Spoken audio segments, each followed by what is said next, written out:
Nós estamos ministrando guerra espiritual, estaremos durante todo esse final do ano ministrando sobre guerra espiritual.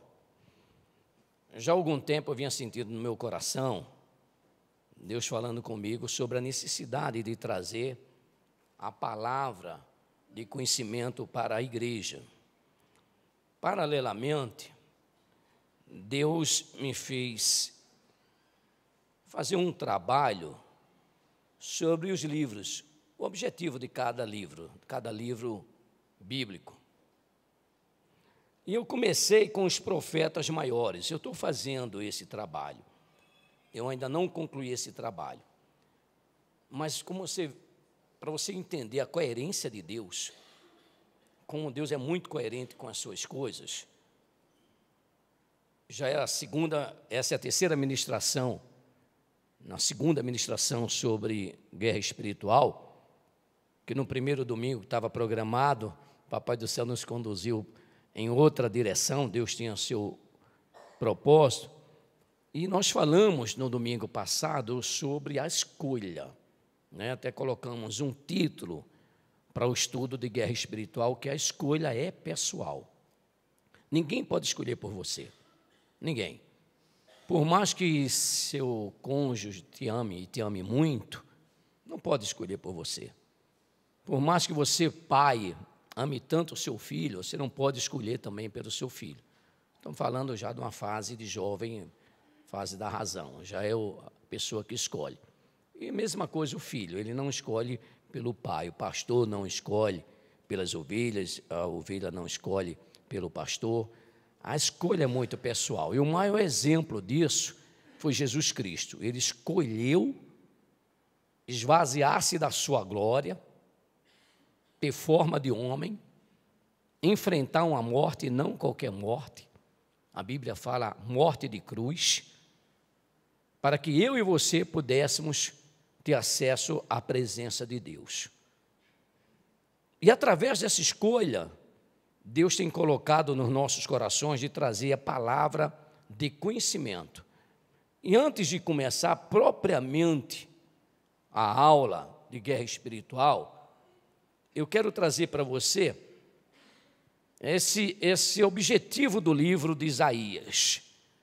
E você vai ver que tem tudo a ver, como Deus é fantástico. Eu fico, por mais que nós temos um relacionamento com Deus, nós, eu, você, Deus sempre nos surpreende. É impressionante como Deus é fantástico, como Ele é bom em surpreender a gente.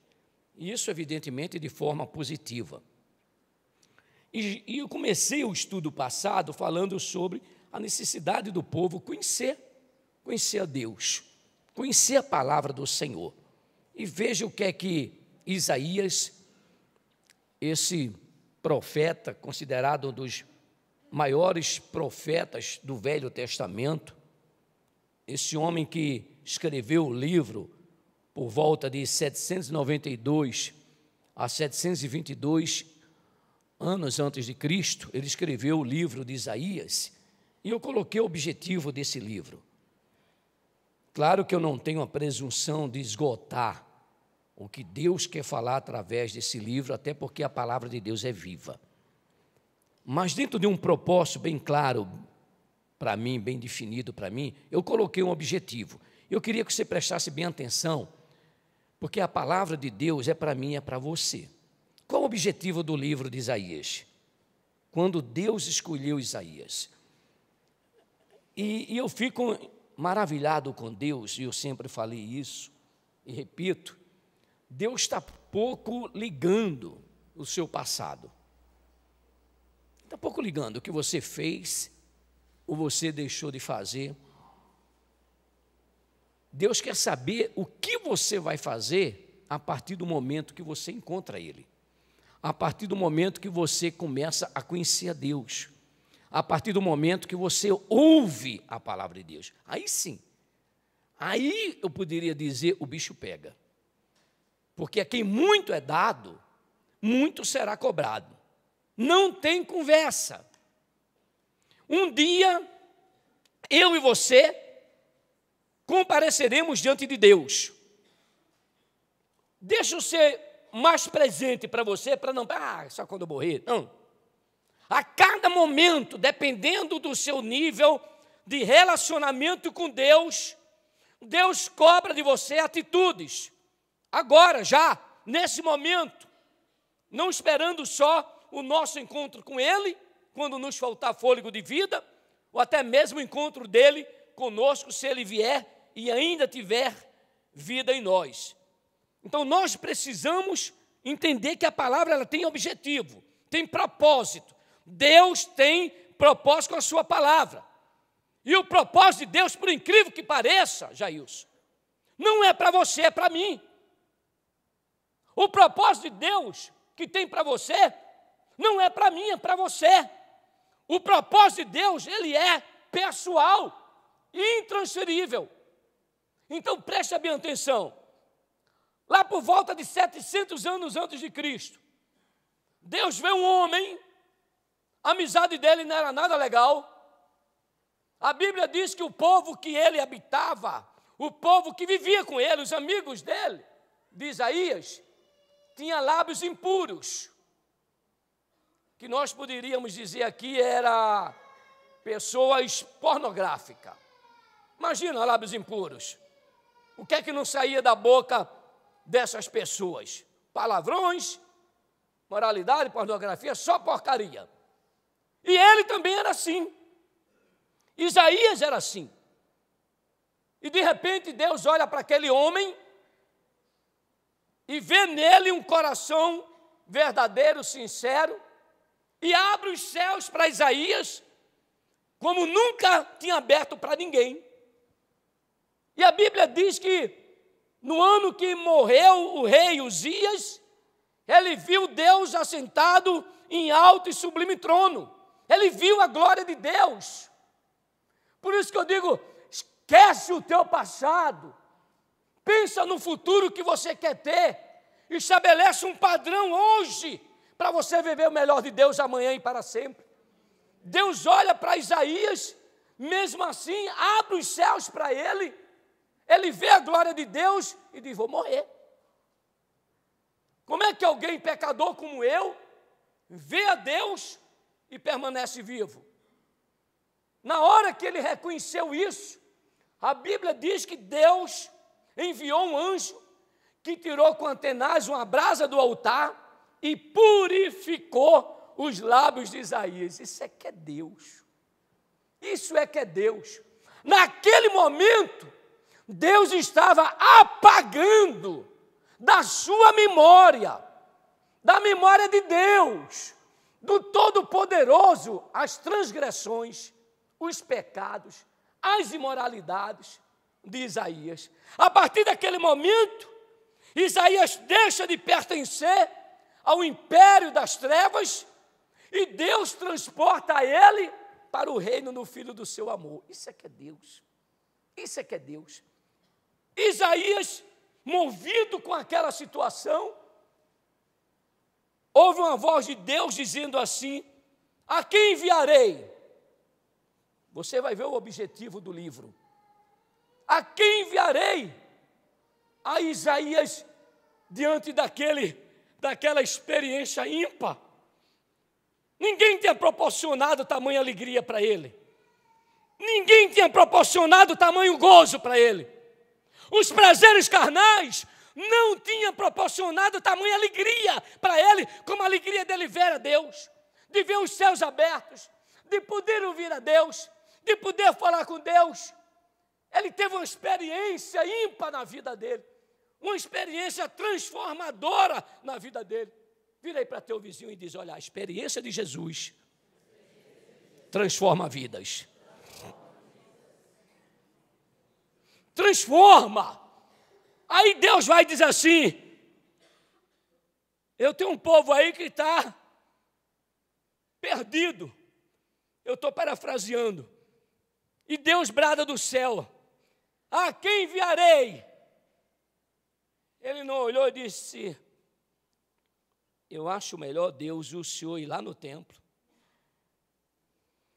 verificar onde estão os sumos sacerdotes, ou o sumo sacerdote e os sacerdotes, porque eles são mais preparados do que eu. Vai lá, Deus, pega eles, escolhe eles para esse propósito que o Senhor tem sobre a terra, sobre este povo presente e o povo que ainda há de vir. Não foi isso que ele disse. O encontro dele com Jesus não permitiu ele passar a bola.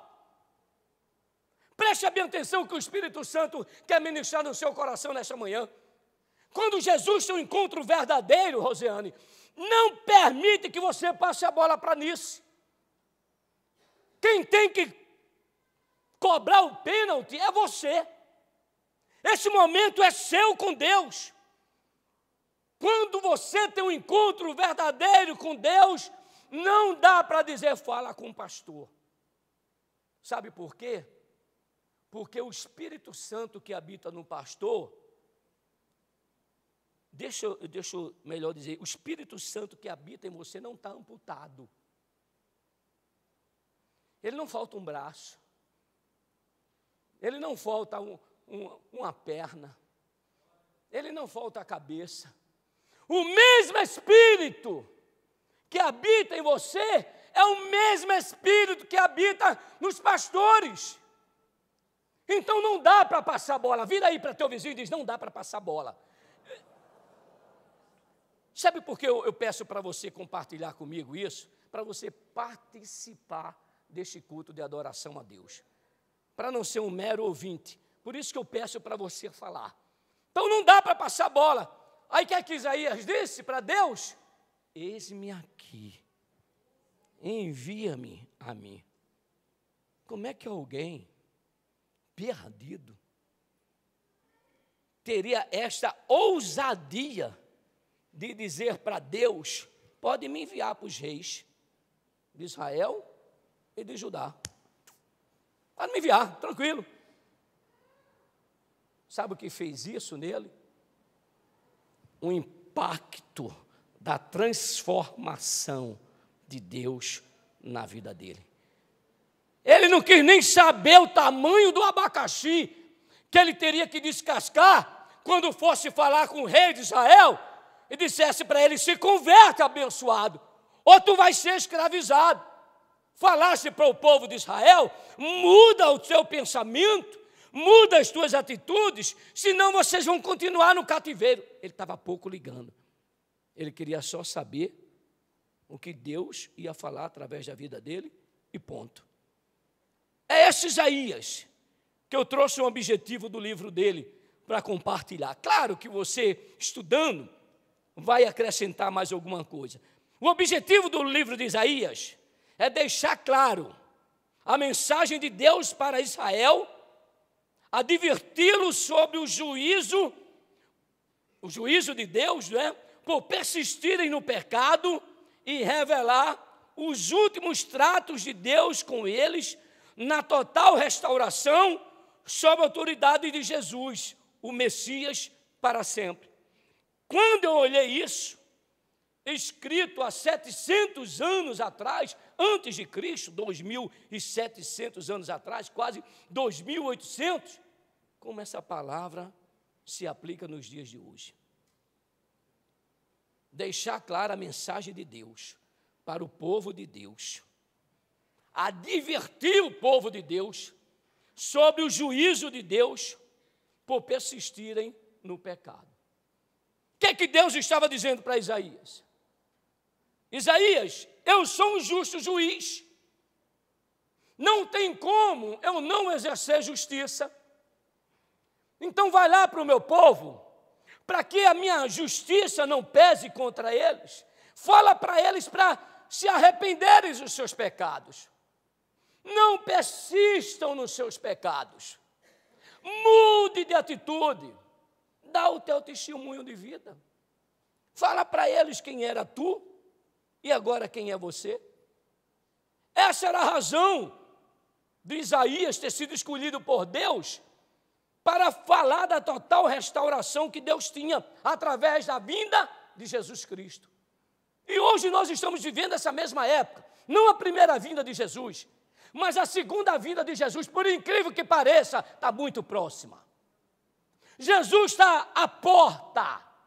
Ele vai voltar, quer que você entenda, quer não. Quer você compreenda, quer não. Quer você conheça, quer não. Jesus está à porta. Ele vai voltar. A qualquer momento, Jesus Cristo vai tocar a trombeta, os anjos vão tocar a trombeta. Aí não tem mais jeito. Deus está nos dando uma oportunidade que Ele deu lá ao povo de Israel quanto ao juízo se persistirem nas suas transgressões, no seu pecado. E muitas vezes a gente pensa que pecado é só aquele pecado grave, pecado capital, né? Como costuma se dizer, é roubar, é matar. Mas pecado é tudo aquilo que você erra o alvo de Deus. Isso é pecado. Se Deus manda você fazer uma coisa e você não faz, você está em pecado. Se Deus manda você fazer uma coisa e você faz 99%, você está em pecado. Eu vi um comentário de um jornalista de esporte essa semana, que muito chamou a minha atenção, e eu sempre falei isso, que 90% de obediência é igual a desobediência, né? Não tem obediência parcial. Ou eu obedeço a Deus, ou eu estou desobedecendo a Deus. É como mulher grávida, não tem, já pensou? Vai lá no médico, e o médico lá diz, você está 90% que está grávida. É brincadeira, né? Você mudaria de médico rapidinho, né? Mudaria de profissional rapidinho. Aí eu vi, num programa de televisão, jornalístico, de esporte, um técnico de um time aí que está lá embaixo, falando do time que está lá em cima.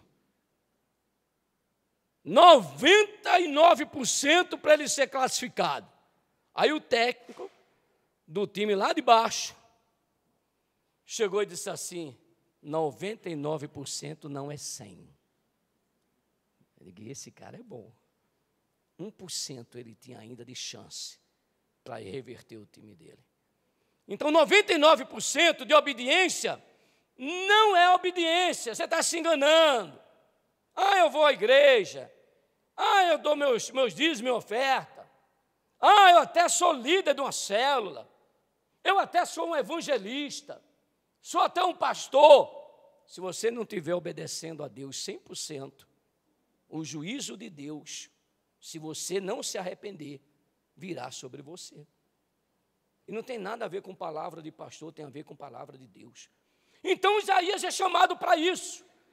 Aí eu queria trazer para você alguns versículos de Isaías que muito chamou a minha atenção. Olha só, Isaías capítulo 1, versículo 3. Coloque aqui, minha filha, na projeção, por favor, para que nós possamos acompanhar essa leitura. Gente, olha como isso é grave. Olha como é grave. O boi conhece o seu possuidor, e o jumento, o dono da sua manjedoura. Mas Israel não tem conhecimento. O meu povo não entende. Por isso que eu tenho falado aqui, continuamente, que é um milagre de Deus na sua vida, e nós precisamos de milagres de Deus na nossa vida. Nós precisamos ouvir a palavra de Deus, nós precisamos compreender, entender a palavra de Deus, e nós precisamos praticar a palavra de Deus. Pastor, eu tenho 50 anos de cristão, 50 anos de evangelho, distribuo sopa, dou oferta, dou dízimo, faço tudo. Se você não praticar a palavra de Deus, você não vai ver o milagre de Deus na sua vida. São os pilares para a gente receber o milagre de Deus. Aí Deus vai e diz assim, o boi, um animal irracional, é melhor, deixa eu corrigir, o boi e o jumento é melhor do que muitos cristãos. O boi e o jumento, ele conhece o seu possuidor, conhece o seu dono, mas Israel não tem conhecimento de mim. O meu povo não tem entendimento. Por isso que o juízo de Deus vem. Por isso que o povo de Deus foi levado cativo, escravo. Muitos morreram, perderam famílias, perderam seus bens e passaram de posições elevadas para escravo de Nabucodonosor, o rei da Babilônia. E essa escravidão continuou no Império Medos e Persas. Depois continuou também nos outros impérios. Por quê? Porque faltou conhecimento. Por isso que é importante você ir a uma célula. Por isso que é importante você ir à igreja. Por isso que é importante você conhecer a palavra de Deus, lendo a palavra de Deus. Pastor, eu leio a palavra de Deus e não compreendo. A palavra de Deus é espiritual. Não dá para você compreender a palavra de Deus com a sabedoria humana, não dá. Isso independe do teu nível cultural, independe do teu nível social, independe do teu nível econômico. Para entender a palavra de Deus, eu preciso do Espírito Santo. Ele é o autor de toda a palavra. Vários escreveram, mas o autor foi um só, que é o Espírito Santo. Não dá para você entender a palavra de Deus sem você chamar o Espírito Santo. Aí Deus começa a dizer assim, está vendo, Isaías, está vendo como é que está o meu povo? Está pior do que animal. Porque o animal ainda conhece o seu dono, ainda conhece o seu Senhor, mas o meu povo não tem conhecimento de mim. Não tem conhecimento, o meu povo não me entende. A falta de conhecimento, que é a falta do saber, a falta do entendimento, que é a falta do compreender, que é perceber as intenções e o sentido do que Deus está falando, a falta de querer conhecimento e entendimento, preste bem atenção, a falta do conhecimento e entendimento, a falta de querer o conhecimento e entendimento. Primeiro, a pessoa não tem o conhecimento e não tem o entendimento. Segundo, a pessoa não quer o conhecimento e não quer o entendimento. Terceiro, a falta de querer praticar o conhecimento e o entendimento voluntariamente por parte do povo de Deus tinha levado Deus a colocá-los em uma posição inferior ao boi e ao jumento, que mesmo sendo irracionais, conhece o seu possuidor e a manjedoura do seu dono. Olha como o negócio é sério. Você pensa que essa palavra aqui foi lá só para Isaías?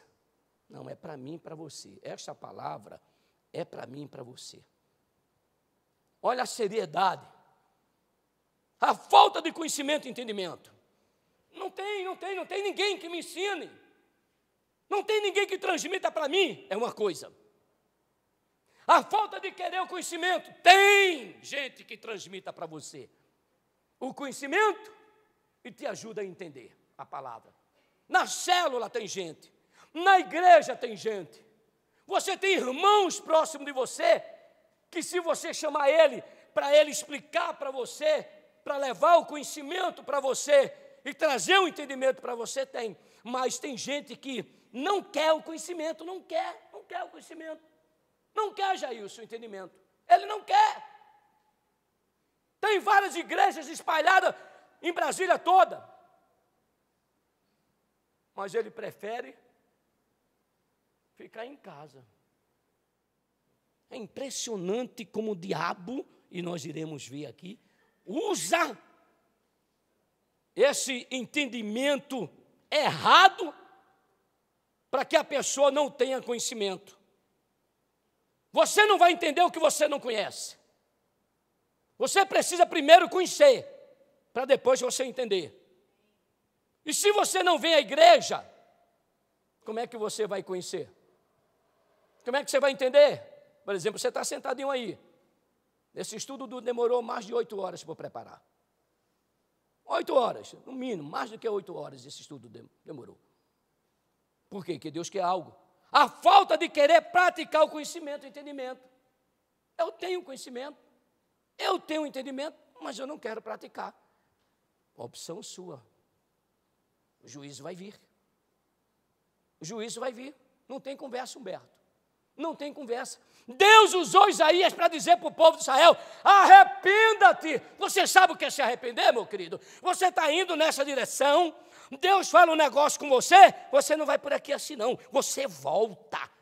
É outra direção, é o oposto, não é uma variante, não é uma marginal. Você está caminhando nela, aí não, agora vai para a margem dela, vai para a marginal dela. Não! Você tem que mudar completamente a sua maneira de pensar, a sua maneira de falar. Olha o que é que diz Isaías 5,13. O meu povo será levado cativo por falta de entendimento. Não tem conversa não, meu querido, não tem conversa. A escolha é pessoal. Eu escolho conhecer, eu escolho entender e eu escolho praticar. Ninguém vai escolher por mim. E Deus está dando a mim e a você uma oportunidade de não ser levado ao cativeiro. Que se faltar o entendimento de Deus, é Bíblia, na minha vida e na sua vida, vai nos levar ao cativeiro. Então eu preciso, pastor,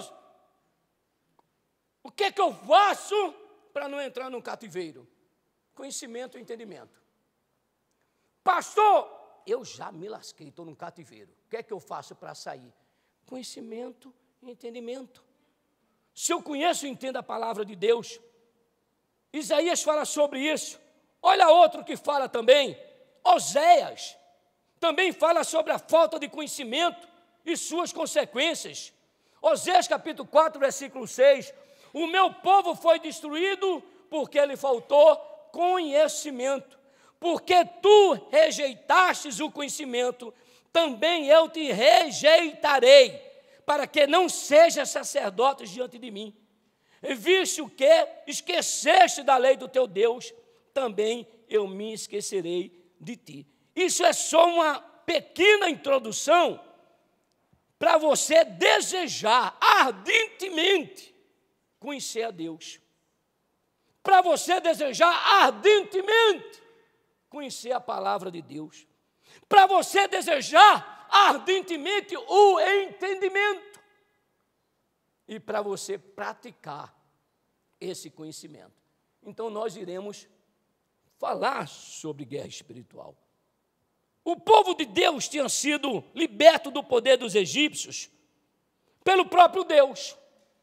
Sinais e maravilhas vieram dos céus, todos evidenciados, todos expostos muito à vista. O povo de Israel que estava escravo lá do Egito. A todos crédulos e incrédulos, que só o Senhor é Deus. Deus vê um povo dele sofrendo, e o povo passou 430 anos sofrendo. Não clamou a Deus. O que é que Deus fez? Não clama a mim, é porque não precisa de mim. Óbvio. Deus não se manifestou. O sofrimento demorou. Gerações morreram, outras nasceram escravos. Aí cansaram, aí clamaram por Deus. Aí Deus vai e levanta Moisés para libertar. E como liberta? Com evidências. Deus mostrou para os crédulos e para os incrédulos da época que só o Senhor era Deus. Aquelas 10 pragas que Deus manifestou lá no Egito. Todos os crédulos e os incrédulos puderam evidenciar, cumprindo assim tudo que ele, Deus, tinha dito, prometido ao seu servo Abraão e ratificado a Isaque e Jacó. A palavra de Deus ele leva muito a sério. Lá atrás, ele tinha feito uma promessa a Abraão, que seria bendita todas as famílias da terra. Abraão tem um filho, está de pé a minha promessa. Isaac tem um filho, está de pé a minha promessa. A promessa de Deus não caduca nunca. E você estaria já se alegrando aí, que se a promessa de Deus não caduca nunca, e você praticar o conhecimento e o entendimento, a promessa de Deus vai alcançar a sua vida. É Bíblia. As promessas continuam para os crédulos e para os incrédulos. Para os que creem, viverão a promessa. E para os que não creem, verão na vida deles, mas não viverão a promessa. Pastor, eu creio na promessa. Você vai viver a promessa. Ah, eu não creio que é bem assim. Não tem problema, você vai ver do mesmo jeito, só não vai viver. Você vai ver a promessa acontecendo na casa do teu irmão, do teu amigo, do teu vizinho, você vai ver. Porque aconteceu com o povo de Israel. Os incrédulos continuaram com a dureza do coração. Não, na minha vida quem manda sou eu. Sou eu que digo o caminho que eu devo percorrer. Eu nasci assim, cresci assim, e vou morrer assim, e eu completo, e vai se lascar assim. Muda! Muda, Deus está falando para a gente mudar. Deus está nos dando uma grande oportunidade nesta manhã, para que em vida nós possamos mudar, porque depois já era, não tem mais jeito.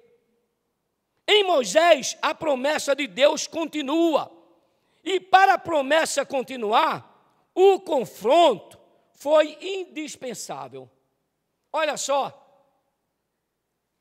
Deus fez uma promessa a Abraão, ratificou o seu filho, ratificou o seu neto, chega para Moisés, minha promessa está de pé. Agora tem um negócio, Moisés, não tem jeito. Para você conquistar a promessa, o confronto, a briga é necessário. É indispensável, vira aí para teu vizinho e diz para ele, a briga é indispensável. Pastor, eu sou de paz, eu não gosto de brigar com o demônio. Não tem problema não, ele vai brigar com você. Pastor, eu não mexo com o demônio. Não tem problema não, ele vai mexer com você. Na verdade, quando você chega com essa posição, ele já mexeu e você não sabe. Quem disse a você que Satanás não vai mexer com você? O confronto é necessário. Deus chega para Moisés e diz, eu tenho promessa para vocês. Está vendo Canaã?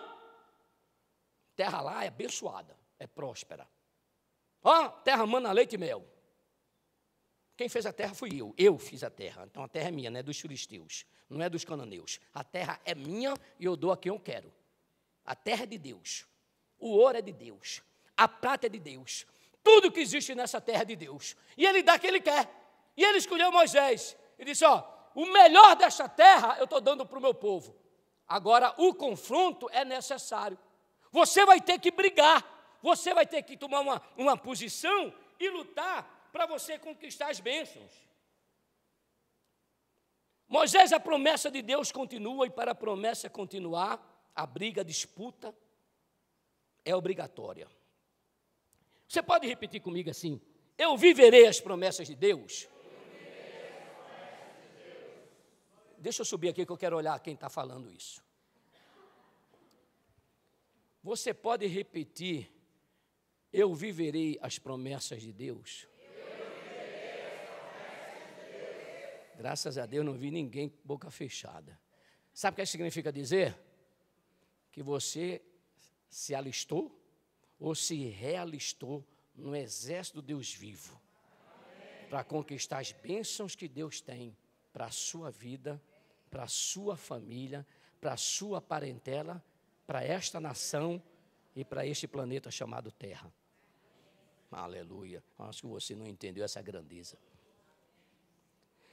Diga aí para seu vizinho, para viver as promessas de Deus, a briga é necessária. Tem conversa não, rapaz. Tem conversa não. Ou você parte para frente do inimigo, ou o inimigo vai continuar escravizando as suas emoções. Ó céus, ó terra, é só amanhecer, com a má notícia que o Deus dele virou um nanico. O Deus dele que fez os céus, a terra e o mar, virou nanico. Moisés, quando entrou nessa batalha, ele não entrou confiado nele. Ele tinha fugido. Estava tão somente como o empregado do seu sogro. Mas ele tinha promessa. E ele queria viver as promessas de Deus. Vira aí para teu vizinho. Agora fala assim forte. Fala de dentro. Fala de dentro. Fala de dentro assim. Mas fala acreditando. Não mente não para ele. Não mente não. Porque o pai da mentira é o capeta. Logo o filho é o capetinha. Então não mente não. Fala confiando mesmo nele. Fala mesmo confiando nele. Você vai viver as promessas de Deus. Glória a Deus, você vai viver as promessas de Deus. Se você adquirir o conhecimento, se você praticar o entendimento, você vai viver as promessas de Deus. Ou fazemos as coisas em função da expansão do reino de Deus e da sua glória, ou então fazemos em outra função qualquer. Seja qual for esta função, irá servir os interesses do inimigo. Nós falamos isso, Lucas 11, 23. Quem comigo não ajunta? Preste bem atenção. Daí se vê que tudo que fazemos ou deixamos de fazer adquire uma importância maior. Mesmo as coisas corriqueiras que costumamos fazer e ou falar sem pensar, tem consequências. O contexto de Lucas 11, 23, abra aí, Lucas capítulo 11, do versículo 14, é o contexto, que a gente olha assim, né? Por que Jesus falou isso? Por que Jesus falou essas palavras? Qual é o contexto que Jesus falou essas palavras? 11, versículo 14, olha o título. A cura de um endemoniado mudo. De outra feita, estava Jesus expelindo um demônio. Estava Jesus expulsando um demônio, que era mudo. E aconteceu que, ao sair o demônio, o mudo passou a falar. E as multidões se admiravam. Mas alguns entre eles diziam, os fariseus: ora, ele expele os demônios pelo poder de Beelzebu, o maioral dos demônios. E outro tentando, pediram dele um sinal do céu. E sabendo ele, Jesus, o que lhes pesava passava no espírito, disse: todo reino dividido contra si mesmo ficará deserto, e a casa dividida contra si mesmo cairá. E também Satanás estiver dividido contra si mesmo, como subsistirá o seu reino?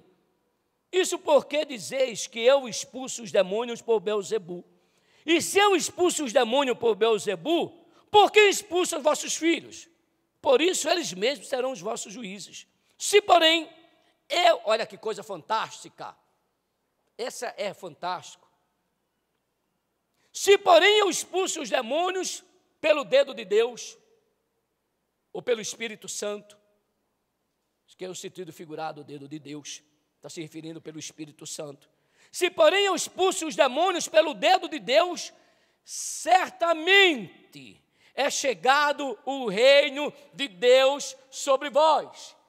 Está vendo porque o confronto é necessário? Eu preciso do reino de Deus na minha vida.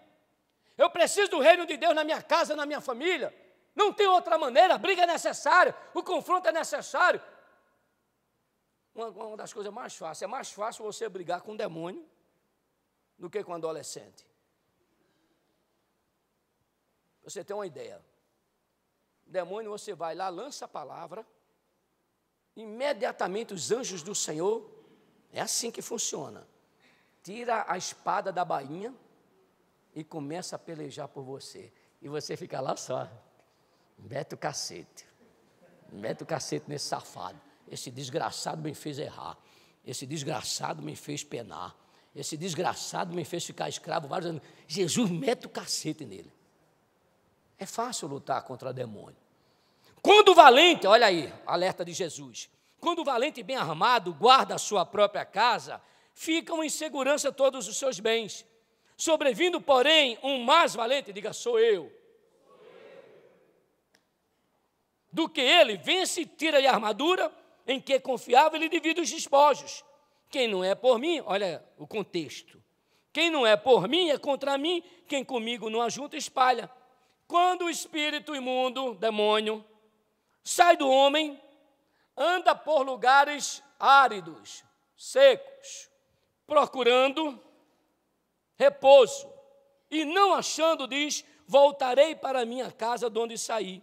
E tendo voltado, a encontra varrida e ornamentada. Então vai e leva consigo outros 7 espíritos, piores do que ele, e entrando habitam ali.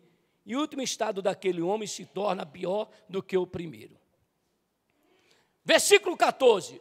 Jesus expulsa um demônio de um homem que era mudo. Mateus traz esse texto correlacionado, diz que o cara era cego e mudo. Olha só a origem da enfermidade. Presta bem atenção à origem da enfermidade. É um demônio. Versículo 15, fala que os fariseus, por incrível que pareça, hoje nós temos fariseus. Fariseus são membros de um principal grupo religioso dos judeus. São os religiosos de hoje. Demônio? Conversa que não tem esse negócio não, pastor. Não tem esse negócio não. Quando vai expulsar um demônio, não precisa não. Aqueles que estão em Cristo, nova criatura é. As coisas velhas se passaram e tudo se fez novo. E começa a trazer palavras fora de uma revelação, fora de um contexto de Deus. E se você não tiver o conhecimento, se você não tiver o entendimento, ele é capaz de desviar você. E você não vai tomar posição. Então, cuidado com os fariseus. E sabe onde os fariseus estão? Dentro da igreja. Mas aqui não vai ter não, no nome de Jesus. Porque ele se converte ou vai para outro lugar. Mas aqui não vai ficar não, né? Porque a gente vai estar orando um pelos outros e ele vai se converter. No nome de Jesus. Olha só, os fariseus chegam e dizem que Jesus estava expulsando o demônio. Toma cuidado, viu?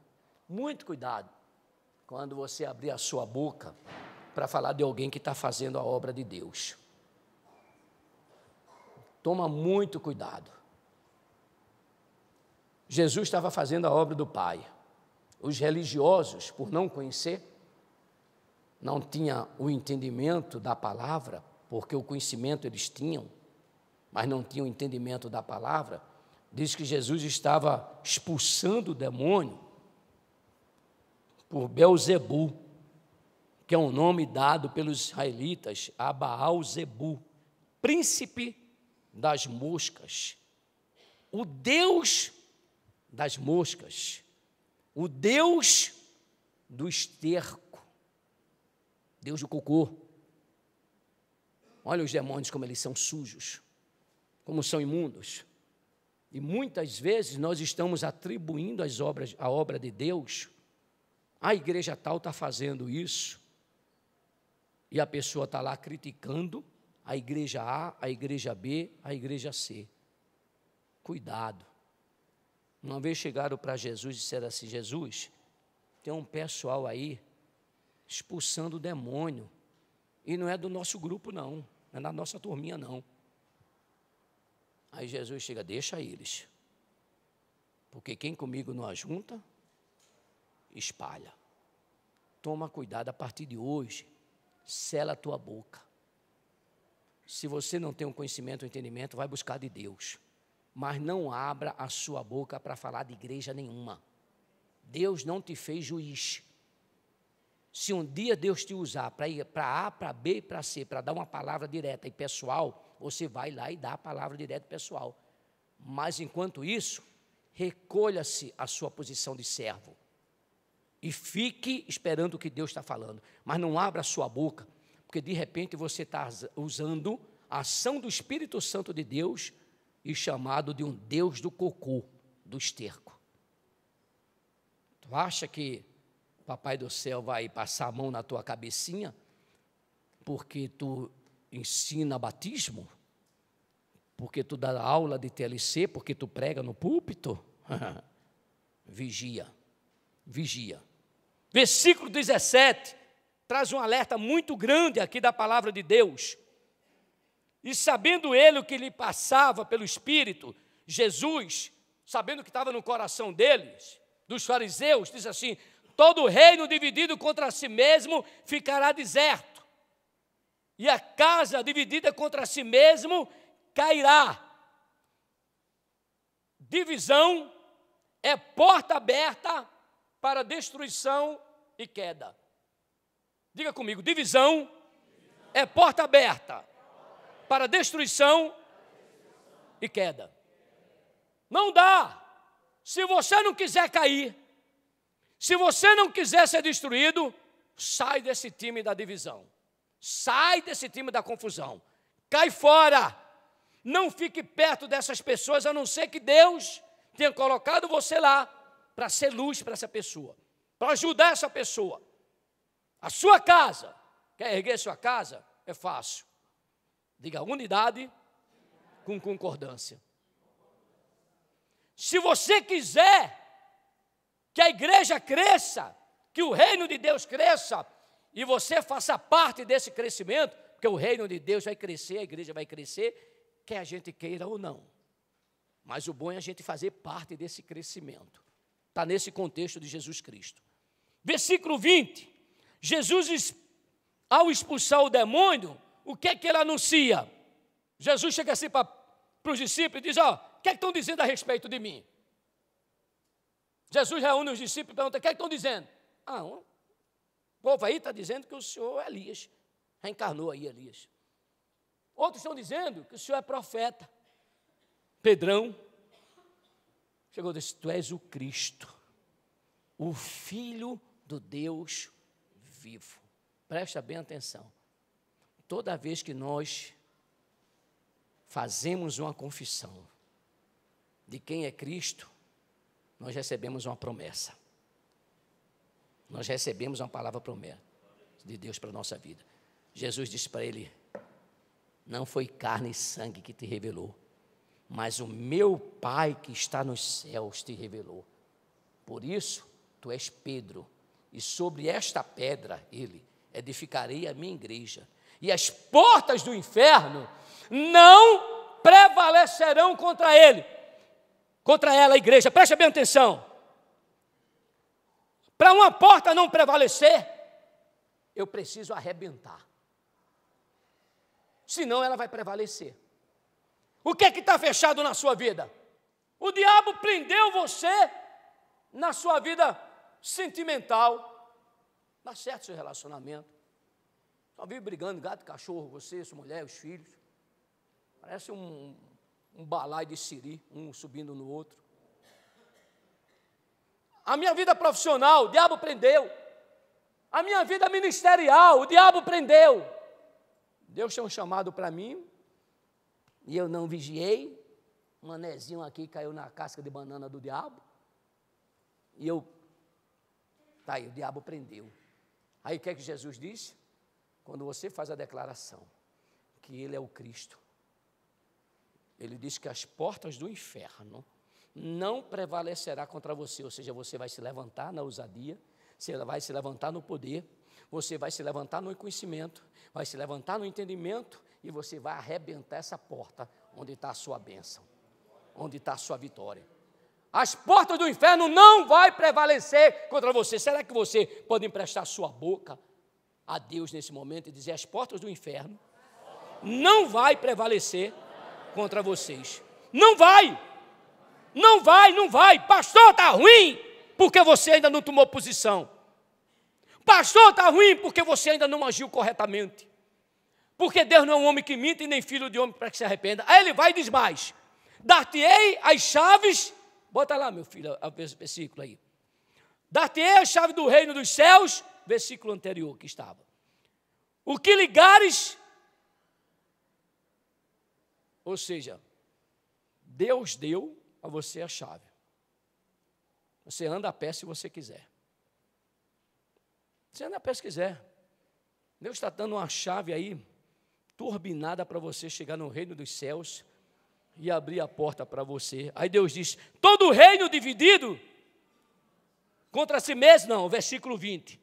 Jesus, ao expulsar demônios, ele anuncia através de evidências que é chegado o reino de Deus. Pastor, quando é que o reino de Deus é chegado na minha vida emocional, sentimental, física, conjugal, familiar, profissional, financeira, ministerial? Quando eu expulso o demônio. Se esse reino ainda não chegou, eu preciso agir contra as forças espirituais do mal. Então o reino de Deus é chegado, aqui ó, é chegado o reino de Deus sobre vós. Quando? Quando Jesus expulsou o demônio. É simples desse jeito. Pastor, eu sou pacífico. Começa a mudar. Eu também era. A minha oração era light. Não, a nossa oração era light. Era muito light. Deus deu, Deus tomou. Louvado seja o nome do Senhor. E eu me lascando. Né? Aí eu pregava. É a vontade de Deus. E eu me lascando. Humilhado, envergonhado. Sendo sustentado pela minha mãe. Sendo sustentado pela minha irmã. E é a vontade de Deus. Aí chegavam os abençoados e diziam, há um tempo para todas as coisas. Então se lasca mais um pouquinho. Até um dia que Deus teve misericórdia de mim. Eu chego um dia... E Rosiane disse, Deus acabou de falar, Deus falou comigo, dizendo que a gente tem que fazer oração de guerra. Aí, como é isso? E a gente lá no desertão. Aí você vai lá em Joel. Deus chega para o povo dele, que estava vivendo um momento difícil. Agricultores. Aí Deus disse assim para ele, ó, Joel, vai lá para o meu povo e diz a ele que pegue os instrumentos de agricultura, enxada, foice, transforme em espada, em lança. Quando eu vi isso, Deus estava dizendo, meu filho, você tem que transformar suas orações pacíficas em oração de guerra. Quando nós começamos a fazer isso, aconteceu de uma hora para outra? Aconteceu não, porque a batalha foi grande. Eu e Rosiane partimos para a batalha, sem entender nada. Sem saber nada, o Espírito Santo dava direção para a gente. Nunca tinha ido a uma classe de guerra espiritual. E o Papai do Céu começou a ministrar no nosso coração sobre lutar, sobre tomar posição, para conquistar o reino de Deus, para tomar posse. Os versículos 21, 22, 24, 26 fala-nos de alguns fatos e características sobre o demônio. Coloque aí o versículo 21, meu filho. Coloque versículo 21. Olha só. Versículo 21. Deixa eu seguir a minha... Depois eu vou seguindo pela Bíblia. Versículo 24 fala que os demônios são imundos. O versículo 24 a 26 diz que ele pode entrar e sair do corpo humano, desde que não tenha Espírito Santo. Demônio pode entrar e sair do corpo humano a hora que ele quiser. Se não tiver o Espírito Santo, se a sua casa, você que está me ouvindo, que vai ouvir essa mensagem, se você não tiver o Espírito Santo de Deus, demônio pode entrar e sair da sua vida a hora que ele quiser. Demônio pode andar, versículo 24 fala sobre isso. Demônio, ele passa por lugares áridos, isso aqui eu preciso falar. Versículo 24. Quando o espírito imundo sai do homem, ele anda por lugares áridos, seco, lugares sem umidade. Que isso, pastor? Eu tenho que estar molhado? Não. Está falando da palavra de Deus. A palavra é água. Se eu não tenho a palavra de Deus em mim, se a palavra de Deus não vive em mim, eu sou árido, eu sou seco. E deixa eu trazer uma revelação para mim que já há muitos anos Deus trouxe para mim. Árido e seco são lugares sem umidade. Não tem partícula de água nenhuma. E sabe o que é que se agrava em lugares como esse? É que lá atrás em Gênesis, Deus disse para Satanás que ele ia rastejar, ia comer do quê? Você dá para entender? Deus chega para Satanás e diz assim: você vai rastejar e vai comer do pó da terra. Um homem sem umidade, sem palavra, ele é árido, ele é seco, ele é pó. Logo, ele é alimento do diabo. Por isso você não pode deixar de se alimentar da palavra de Deus. Você não pode deixar de se encharcar da palavra de Deus. Se molhe da palavra de Deus, porque quando ele olhar para você, ele não vai descer, ele não vai conseguir dragar você, não vai conseguir de jeito nenhum engolir você, ele não consegue, porque você tem a palavra de Deus. Lugares áridos, procurando refrigério. Olha só, a pessoa que não tem a palavra de Deus, olha como isso é grave, gente. É lugar, Sami, que o capitão vai lá, escolhe aquela casazinha assim, aquela casa. João não sei o quê, o cara é seco. Satanás vai lá e faz da vida dele um lugar de morada dele, de refrigério do diabo. Está vendo por que Deus trouxe você nesta manhã? Deus está pensando em você. Deus está pensando em mim. Eu vou mais além. Sabem quem Deus está pensando? Num pai seu, numa mãe sua, num irmão seu, num filho seu, num cônjuge seu, num colega de trabalho seu, alguém que você conhece e que infelizmente, por ele não conhecer a Deus, não conhecer a palavra de Deus, o diabo deita e rola com a vida dele. Por isso que Deus trouxe você nesta manhã. Quer ver outra coisa também, dentro desse contexto? O diabo pode falar. Por que eu coloquei aqui, ó?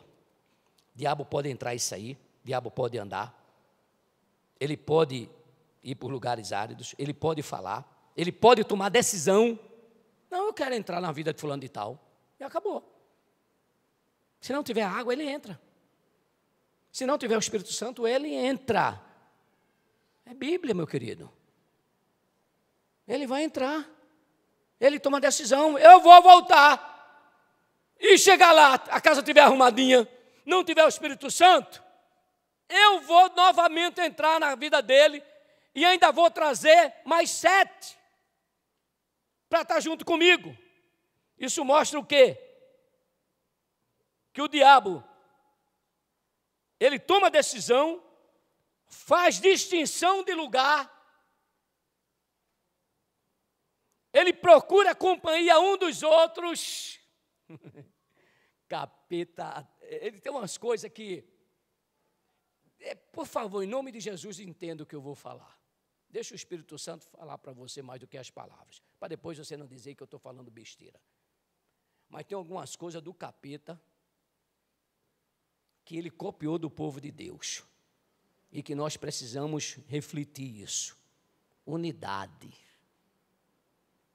Diabo, demônio gosta de mais demônio perto dele. Por quê? Porque tem mais força. Aí tu, bonitinho de Jesus, crentinho, batizado na igreja e até pelo Espírito Santo. Não, Eu não preciso ter comunhão com os irmãos. Eu me basto.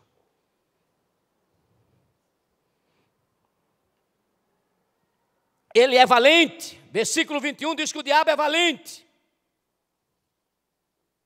E agora? Lascou, hein, Jó? Diabo é valente. Quem disse isso? Deus. Bota o versículo 21. Deus disse que o diabo é valente. Deus disse mais. Ele guarda. Ele conserva para o fim que se destina. O diabo é valente. Guarda aquela pessoa. Guarda aquela família. Guarda aquela nação para um fim que ele tem destinado. E que fim é esse, pastor? Roubar, matar e destruir.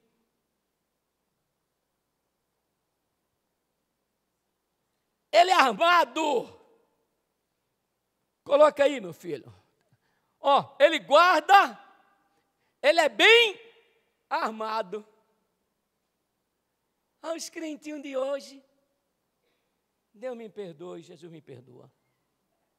Só a graça, quer lutar com o demônio e não se prepara. Não adquire conhecimento. Não tem entendimento. Expulsa o demônio. O demônio dá uma gargalhada. A vida dele se torna pior. E depois, cadê Jesus tu? Uma vez eu vi um adesivo num carro. Deus é fiel. Ai, que legal, Jesus. Aí, né? Alegre, Angel, filho da vida, alegre, Jesus. Deus é fiel. Aí eu escuto Jesus falar, e você? Aí eu digo, eita. Demônio aqui. Ele é bem armado, ele tem armas específicas. Ele usa determinadas armas para querer aprisionar Sami.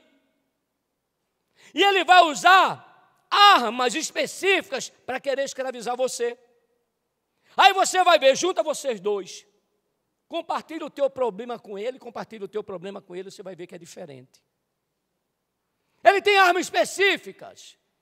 Ele é bem armado, ele é bem preparado. E o povo de Deus não quer se preparar para a batalha. O povo de Deus não quer pagar preço de jejum, não quer pagar preço de oração, não quer pagar preço de estudar a palavra de Deus. Quantas horas você tira para estudar a palavra de Deus? Fui dormir 1h pouca da manhã, 2h pouca me acordei. Voltei para a cama 6h pouca da manhã, 7h pouca me acordei. Pastor, o senhor está cansado. Cansado está o diabo. Estou animadão com Deus, que a palavra fica jorrando dentro de mim. Ele diz, pastor, eu não tenho um tempo. Não tem, o que é que você faz pela madrugada? Ou ele não renova a tua força, ele tem capacidade de renovar a força de todo mundo, menos da tua, bonitinho. Quando você quer, você faz. Quando você não quer, você dá desculpa de amarelo. Para quem você dá desculpa de amarelo? Para Deus? Para o diabo?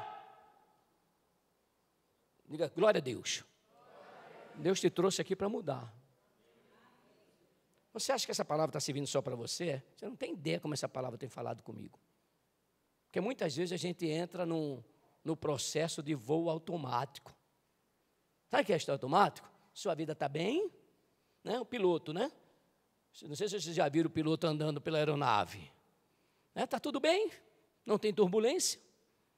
Ele deixa lá no automático, sai, conversa com o passageiro, conversa com o outro, vira aí para teu vizinho e diz assim, o diabo, ele é experto em turbulência.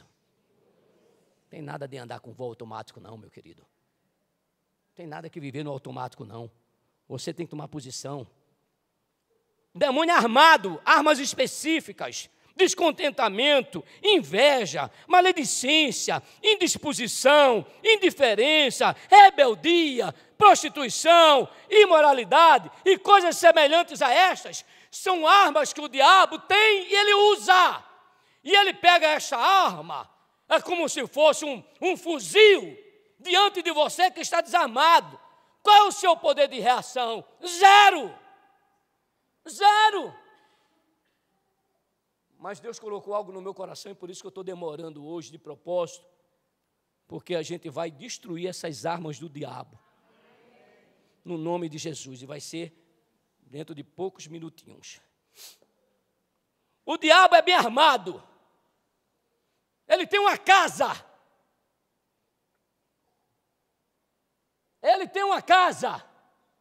e não é casa de alvenaria não, é casa de carne e osso, tendão, nervo, carne que respira.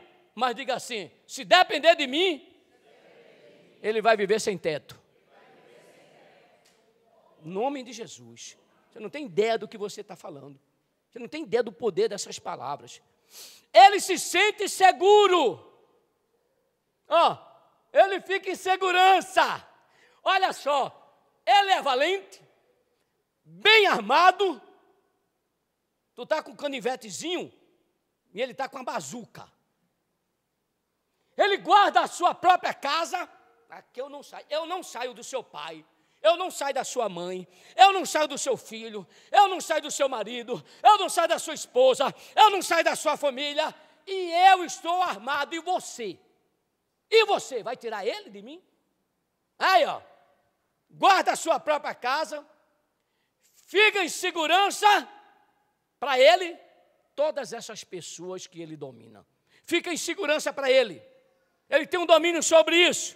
Ele se sente seguro. Os demônios podem ser fortes aqui. Presta bem atenção. Os demônios podem. Vou falar para o demônio. O demônio pode ser forte. O demônio pode conservar o ser humano para o fim que ele deseja. O demônio pode tomar decisão. O demônio pode andar. O demônio pode fazer o que ele quiser. Até que. Diga até que. Pastor, o demônio pode tudo isso? Pode, meu querido. Até que o que, pastor? Diga assim, até que o que, pastor? Até Jesus chegar. Gente, você não está entendendo nada. Você não está entendendo nada. Salta de alegria, porque o teu Redentor está aqui, Jesus chegou. Jesus está aqui no nosso meio. Ele, lá, mas canta lá, mas você não tem ideia. Anjos com espada nua estão neste lugar. É o momento da guerra, é o momento do confronto, e Jesus não nos deixa só. Ele é o nosso general, Ele é o Senhor dos exércitos, até Jesus chegar. Coloca o versículo 22, meu filho. Até Jesus chegar, o diabo ele brinca, mas depois que Jesus chegar, ele vai dançar sem música, ele vai viver sem casa, ele vai viver desarmado, ele vai viver sem casa. Até que, sobrevindo, porém, um mais valente, quem Jesus está dizendo o seguinte, eu estou expulsando o demônio, sou eu. Eu ri tanto essa madrugada. É que Jesus a gente chora, preparando a palavra, eu choro, eu rio, eu pulo. É uma graça, é um momento tão fantástico. O tempo que eu fico estudando a palavra, que aí eu vi naquele momento Jesus, eu vi não, né? Eu fiquei pensando. Jesus lá com os fariseus. Aquela vida, cara cego e mudo. 2000 anos atrás, sem a tecnologia que facilita a vida de muitos, que tem alguma necessidade hoje. 2000 anos atrás. Jesus chega lá, está o cara cego, mudo. Jesus chega lá e diz, sai demônio. Até eu chegar, essa vida era assim. Mas agora eu cheguei, sai! O demônio saiu. Aí os fariseus disseram, ele expulsa por Belzebu, pelo Deus da mosca. Ele diz, como é a história? Deixa eu dizer um negócio, como é que funciona o reino espiritual. Aí Jesus ensinando lá os fariseus e os discípulos, mais para os seus discípulos do que para os fariseus. Aí Jesus, vou dizer como é.